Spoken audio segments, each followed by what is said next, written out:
Hello and welcome. Today we've got Gene Ho, and today we are going to be discussing all the current updates with Trump, the presidential candidates, bribery, and South Carolina, and much, much more. Now, just before we begin, you can subscribe to my Instagram channel at nicholas.veniamin, where you can follow all my daily news reels. Gene, thank you so much for joining me, sir. How are you? And And I what have you been and up I to? also follow I also follow you on Instagram. So every time I see you with that, I'm like, it's great. So it's wonderful, and it's really great to finally catch up with you. It's been very busy for both of us, so it's great. Absolutely, you too. Just for so that the viewers know, I do Instagram reels, and I think short and sweet reels is very important as well because not everybody has the chance to sit down and watch a half an hour or 1 hour interview. So I do the reels, and hopefully we can all help spread the real truth of what needs to be spread, because there's just so much corruption that's going on right now, and us trying to wake up the world. And I want to ask you, how is it going with George? Oh, thank you. Yeah, George is doing very well. If you go to georgemagazine.com, you get a subscription. I don't know when's the last time I talked with you, but the last few people we interviewed, we had RFK Jr. Oh, yeah, RFK Jr. I almost say JFK. RFK Jr. We interviewed him. We interviewed Governor Mike Huckabee, and in this latest issue, we have Amanda Grace, who's a well-known, I could say, Christian leader, I should say. She wrote an article for this one that just came out. So we have a lot of good stuff going on, and I really do thank you. Really, if you just go to georgemagazine.com, appreciate it. Absolutely. You are the editor in chief, I believe. Is Editor in that chief. correct? Yes. Yeah. Correct. Yes. And before you, the last person was. Yes, the wonderful JFK Jr. So it's quite an honor, and I will say this, Nick, we're trying our best to copy the same legacy. Of course, JFK Jr., he interviewed all sorts of people, including his dad's archenemy, political archenemy, which is Fidel Castro. So JFK did that. He said the other thing he said is that it was interesting. The two things that you can't succeed in a magazine. Oh, you're cutting out there, Gene. I can't hear you. Your sound is gone. Yeah, sorry, Gene. Your sound is gone. Sorry. You there? Okay. You Yeah, I got can that? hear you now. I can Okay. hear you now. Yeah, Yeah, yeah. sorry, your sound went there. Oh no, the computer phone, but it's all good. It's fine. It's fine. So yeah. So look, you have worked in South Carolina with many important individuals. Why don't you tell us a little bit about the politics there? Oh no, it is actually perfect when it comes to this, because what's going on here is the next primary is actually going to be in South Carolina.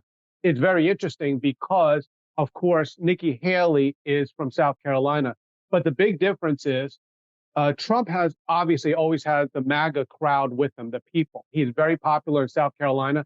I lived there for almost 25 years, 30 years.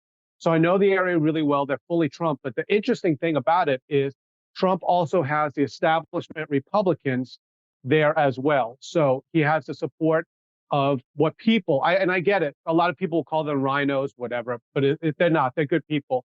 He has the support of Lindsey Graham, who is the senator there, and Tim Scott, and the governor, Henry McMaster, who I was Henry McMaster's campaign photographer. So I'm very well acquainted with all these people. And also Nancy Mace just endorsed Donald Trump. And Nancy Mace, who I worked with in the Trump campaign, actually supported Nikki Haley at one time and now is supporting Trump. She supported her for her run for Congresswoman, and Nancy Mace lives in the same district as Nikki Haley. So basically, you're going to see a great collapse if she doesn't drop out soon, because she does have support in South Carolina, but the mainstream Republicans and the MAGA all are supporting Donald Trump there. I think what's happening right now is historic. I don't think we've never seen this many presidential candidates drop out. Ron DeSantis has dropped out. Vivek Ramaswamy has dropped out, and they're all endorsing President Trump. I know Chris Christie has also dropped out. He's not obviously endorsing President Trump. Who do you believe that will drop out next? Because if they carry on, their numbers are so bad that it's just going to look like an embarrassment for them. So who do you believe is going to drop out next? Well, it's very simple. The last standing, if there's other ones, the last standing one is Nikki Haley, but I believe she will drop out before South Carolina. I hate to say that she almost has to, but you have to remember to run for office again, uh, she has to run from South Carolina. And the very interesting dynamic is if for some reason, and this is for some reason, but if for some reason Tim Scott is picked as Trump's VP, that opens up a slot for the United States Senate for Governor McMaster to choose whomever he feels he wants in there. Solely his choice to go into that seat. Now, there are two really great choices for that. One is Nancy Mace, who is the congresswoman that's very popular in American politics. The other one is Nikki Haley. Now, not to say that they're going to make some sort of inside deal, but quite frankly, if Nikki Haley wants any sort of political career outside of this, she has to drop out before South Carolina. If she goes in there and battles Trump in his own backyard, even though it is also Nikki Haley's backyard, she's going to lose bad. I mean, South Carolina is fully behind Donald Trump. So if she loses bad, how does that affect her political career? Is she just going to look like a really, really it's a bad reputation for her, and nobody's going to want to work with her? Is that what you're saying? Well, it's like this. I called it a long time ago, and DeSantis, which Donald Trump does like now, and is the of course the governor of Florida. I knew he would drop out before Florida, and the reason being is he was polling so badly behind Donald Trump in Florida. It's very embarrassing to lose that badly in your home state, and I know this because if you remember back in 2016, Lindsey Graham was running for president. At the time, Lindsey Graham tried to make a run of it, but when it came right before this coming up primary in South Carolina, he dropped out. It is very embarrassing in the political world to be defeated in your own home state. So if Nikki Haley is from South Carolina, she's running for president, it's very embarrassing to lose badly in your home state. If she came close, maybe, but I'm telling you, she's not going to come close. South Carolina loves Trump. Now, the elections are in November of this year, 2024. Now, if we find that Nikki Haley drops out and Trump ends up being the only one standing and everyone's chanting Trump, Trump, Trump, and this only happens, say, in the next couple of months, which means we would have months and months and months before the elections in November, then what is the point of waiting until November to vote when clearly Donald Trump is the last man standing? What happens then? Well, what's going to happen is this. It's going to be interesting because the Republican primary is going to be in July. So in July is when he officially becomes the nominee, obviously, as long as everything goes the way it is. So in the meantime, the sooner that he can secure that he is the presumptuous nominee and they actually get to the convention and actually nominate him, the sooner that happens is the sooner that he could get working on the general election. So now once he gets that, what he's going to do is start building coalitions with different people so that he can start working on the general election. As long as he's mired in this primary election with Nikki Haley, he has to spend resources. He has to spend other things to compete with Nikki Haley, making it more difficult for him to begin his general campaign for the presidency, which of course you know is in November. So there's two key dates. There's July when he officially becomes a nominee, but the sooner that is everyone knows that he's a nominee, the sooner that he can start, how can I say this, running for president against what we suspect will be Biden there. As we see Trump progressing into the primaries and the 2024 elections, and presuming it does go ahead, the only concern that I have a little bit is that it's almost as if his actions are conceding 2020 and not doing anything about it. What are your thoughts on that? I feel that now you have, if you think about it, Donald Trump started Space Force in, I believe, 2018. So, and late in 2018, I think it might even be December. I'm not sure. So you have Space Force in operation, which does monitor a lot of communications. Let's put it this way. And I'm not talking about like machines. I'm talking about possibly people with, maybe even talking about ballot stuffing, illegal ballot stuffing. I don't know. But you have to remember, Space Force will now be close to their fifth year of actually making sure, and if I could just say protecting America, they're part of the military. They protect America. And one of the things you protect America is making sure there's no foreign interference in our elections. They are at almost 5 years in existence, and this is what Donald Trump put out there. So regardless of what anyone thinks of 2020, we are there officially at 2024. And so no matter what, if people don't go out there and vote, whatever happens in 2020 is now a moot point, because then we have another election, and whoever wins, which I hope it will be Trump, but if people go out and vote, that's the important thing. I believe, Nick, that there is a movement in America, the MAGA movement, that says, hey, don't vote. Oh, don't vote. They're going to steal your vote. Don't vote. And quite frankly, I just think that is wrong. If you really trust the plan, and if that is the plan was indeed to make sure through Space Force or whatever that our nation's elections are secure, I do believe 2024 will be a very secure election year. If anybody is worried about whether to vote or not because they might steal it for some kind of movement that there might exist, I think the first thing that they need to focus on are the words that comes out of Donald Trump's mouth. If he says vote, you vote, because I think he's very transparent as to what to do.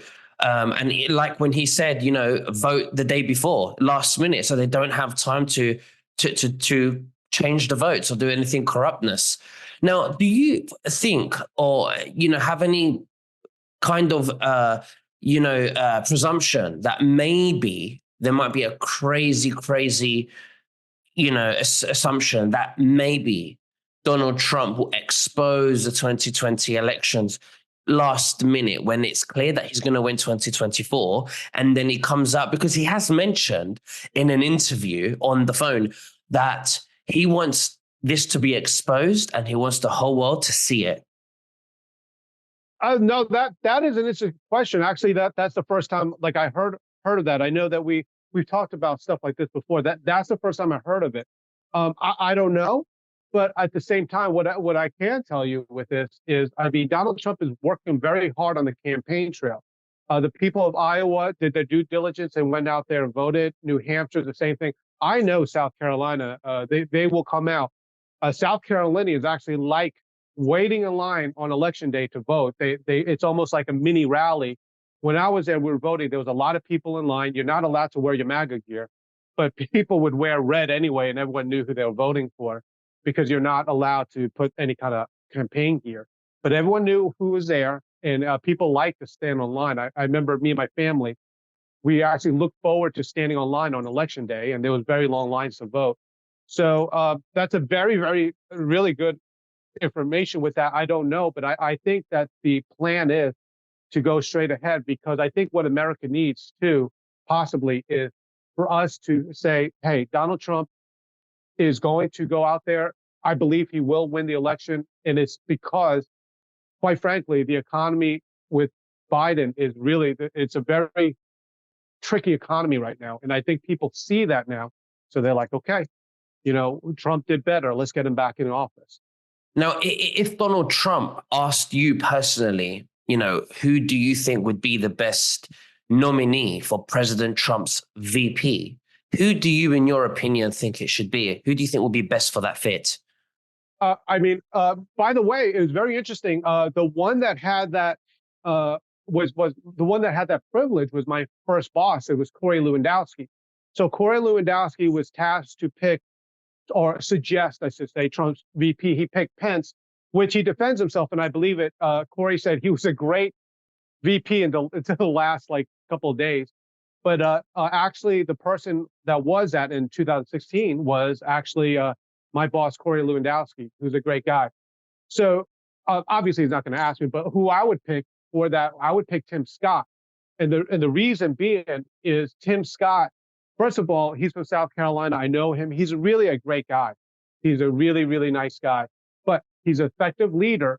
But the other thing he brings to the table, and I get it, because a lot of people in MAGA Nation want someone that's super MAGA in there. Like they want a Matt Gaetz or Marjorie Taylor Greene. They want someone like that. The correct choice, I believe, would be someone that is MAGA, but establishment MAGA. Like basically he knows how to work with the establishment Republicans and get them on board. And to me, that person would be Tim Scott. That's very interesting you say that. I never thought of that, but that's something interesting. Now, how about General Flynn or Kerry Lake, one of those two? What do you think about those two? Oh no, Carrie Lake I never met, but I know Carrie Lake's. I believe it's her campaign manager, Caroline Wren. Caroline Wren was my boss, so to speak, in 2020 when I was the photographer for Donald Trump Jr. So I know Carrie. I don't know Carrie Lake, but I do know her campaign manager. I know General Flynn very well, and I believe General Flynn would make a great VP. The problem is trying to win the general election. General Flynn is already MAGA. He's super MAGA. He's well loved by the MAGA camp. What Donald Trump needs is someone like a Tim Scott, who basically could say to the establishment Republicans, and he is a United States sitting senator, he could say, listen, I am with you guys. I'm part of the establishment, so to speak. Let's work together. I'll work together with you. But if it's Trump and someone like Flynn, who is super MAGA and doesn't really have a lot of relationships with like the establishment Republicans, then you have two MAGA people on the same ticket. So the proper thing to try to unite Republicans to win the general election would be someone like a Tim Scott. So basically, what you're saying is a VP has to almost bridge the two together that can work with both to that slightly more down the middle and not too right. Is that what you're saying? Right, 100%. Because right now the Republican Party is very split. You saw that with the Speaker of the House. You basically had two camps at the Speaker of the House. You had the MAGA camp with Speaker Johnson and Matt Gaetz and all that stuff, and you had the establishment part. I get it. I call the establishment, the MAGA people call them rhinos, whatever. But you have two competing camps in the Republican Party. What Donald Trump needs to do is bridge that gap between the two. And that's why I think the proper choice would be a MAGA supporter like like uh, like Tim Scott, but also which sits and has a relationship with some of these establishment Republicans. I think that would unite the Republican Party. And then from there, their job is to convince the rest of the American people to vote for him and not Biden, which I believe will be an easy thing to do. If Tim Scott is a MAGA kind of person, then wouldn't the rhinos, the Republicans who are sold out, wouldn't they look at him and think, well, you're MAGA, actually, Right. we don't like this. I was there. This was back in 2016. I was there with Donald Trump and Tim Scott at Tim Scott's event. And Tim Scott, I hate to say not always, but he goes off on the establishment side a lot. In fact, I don't think he endorsed Donald Trump in 2016. He didn't do that. In fact, he was very close to Nikki Haley, not to say Nikki Haley, whatever. But he's been known, he's very much like a Lindsey Graham. Lindsey Graham does support Donald Trump, but Lindsey Graham is fully part of the establishment. Like he knows and has relationships with all the establishment Republicans. So I think Tim Scott is very well respected as a balanced person in this, where he does go with the MAGA people, but also he's like just enough out there in the establishment side. I feel like Nikki Haley, 'cause she's running for Senate and she wants to go and get in the Senate. So, and maybe we need someone there to, pass certain laws and, executive orders and legislation, etc. In conjunction with the president. So we need someone in the Senate that's really good and strong, like Carrie Lake, excuse me. So apart from that reason, what reasons do you maybe believe or propose that she may not be a good choice for vice president? Are you talking about Carrie Lake? Carrie Lake. Yeah, okay. Like I said, I never met Carrie Lake, but I'm very familiar with Arizona politics. That is Arizona, right? Yeah, it's Arizona politics. The reason being, I spent probably upwards of maybe 2 months campaigning in Arizona for Donald Trump and part of my book tour, but there in support of Donald Trump. I'm not sure of the latest thing with this. She is fully MAGA. So if she was picked as a VP, it would further isolate the conservative or the centrist Republicans. Now, I do feel that she will make a great United States senator. I think the problem is, and I don't know the current situation, but Senator Sinema from Arizona, uh, she changed from a Democrat to an independent. And I don't know if they're going to run, if she's going to run or not, but you might have a three-way race for senator. And it's going to be very interesting. I never met her, but I really do like Senator Sinema from Arizona. I think either one or Carrie Lake would be great for it, especially Sinema being an independent. But that belongs to the people of Arizona, what they feel about that. And I do believe that I think Caroline Wren is her campaign manager. I know she's involved with her some way, but Caroline Wren is a wonderful person, and she's a great person that she has on her side. So I know she has a great team behind her.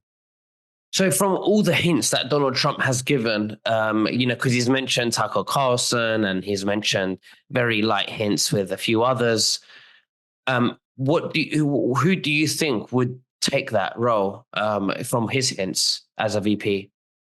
You know what? I mean, let's face it. Everyone would love a Tucker Carlson as a VP. At the same time, this is real world politics where people are going to be vetting. Not to say there's anything to vet with Tucker Carlson. He's been very public for a long time. But the safe thing of having established Republicans that are in the office, when they run for office, they are heavily vetted by the opposition. So when they run for office there, and he was running for senator, trust me, man, there was probably, I'm just going to guess, millions of dollars in opposition research to look into Tim Scott's life to see if anything he did, like, oh, he's got a felony, this, whatever. They are very well. It is not because they're doing their job for the media, because the opposition that's running against him wants dirt on him. And so if he's already a two-time sitting senator, or one time or two-time, if he's already there, that proves right there that he has been through the ringer. And what you don't want as a VP is anyone you bring in, it's suddenly like, oh, wow, I didn't know this. Back when you were in high school, you said this or whatever. And those are the things that you don't want. And not to say that Tucker Carlson has anything like that, but the fact that if he never ran for office, he's never been vetted to that extreme where they're like, seriously, interviewing old girlfriends, going through your old yearbook pictures. I mean, they go through everything to try to find dirt to prevent you from winning an election. And I don't think Tucker Carlson has gone through that sort of vetting yet. You're absolutely right. I think that's crazy. I think that's, people very wishful thinking about Tucker Carlson. I love Tucker Yeah, Carlson. I do too.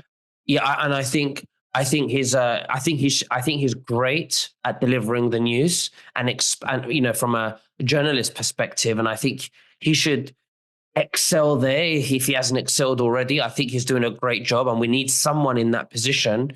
And in respect to Carrie Lake, I think we need someone in Senate to pass bills with the president. So I think she would be great at that.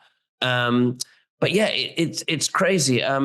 So do you think that Tim Scott has, Trump has given hints with Tim Scott, you think? Yes, I believe that. Well, I don't know for sure, but they say Trump already decided, and he said it was a male, uh, which would eliminate obviously Nikki Haley. But I think he would be a great choice because if you have that, it also, I'm telling you, he has a lot of not that he would be doing this, but he has a lot of headway with people, connections with South Carolina politics. There's no greater honor that you could give, really, a sitting governor than basically removing uh, a, a senator and letting him appoint a senator. That is a great honor for a governor to do. Of course, here's the other thing: if the governor of South Carolina was a Democrat, it would be zero chance that Tim Scott would ever be picked, because he would be removed from office, and then a Democrat would appoint a Democrat into that slot. So that's how politics works, that if that was the case, there would be no chance for Tim Scott at all. But now that you have a Trump ally in Governor McMaster, they are very, very close. Once you have that, if he removes a person, that would assure that Donald Trump, I would imagine they would talk. Who do you think is best? It would almost assure a very good pick for the United States Senator there to replace Tim Scott. Now, Robert Kennedy Jr. has, I think, he's previously said that he will not you take the position of VP for Trump. Right. He said that. And so that's definitely out of the question. But at the same time, I think that Dr. Jan Halpern told me this, that he should be on the health side, exposing all the healthcare to the world. And I think that's absolutely right. And as much as I love Robert Kennedy Jr., I feel like Trump has what it takes. We've seen him in his presidency. We've got historic track record with Trump. We're safe with Trump. And I think that would be better for Robert Kennedy Jr. to be exposing the health, because his knowledge is tremendous in that field. Your thoughts? Yes. Okay. And save this broadcast, because there's my thoughts. No inside information, just my thoughts. Of course, I know Trump, and I also know Robert Kennedy Jr., who is a great man, a wonderful man. Okay. So here it is. If Trump gets back in, and I would love to see RFK Jr. as the United States Attorney General, just like his father was. And you could not have a better Attorney General than RFK Jr., who will go after corruption like crazy. So very interesting dynamic. This is actually the first time that I actually ever brought it out. But I brought it out here. That without any inside information, that's my thoughts. Very interesting. Well, we've had a great conversation. I do wish the best for the United States of America. I wish the best for the whole world, because we're the United States for the whole world for. So we all support Donald Trump worldwide. This isn't just about the United States, because they all run the United States, and we need to take them down from there. It's the root cause. So we are all loving and praying and supporting the United States people, Donald J. Trump, and we hope we're all watching.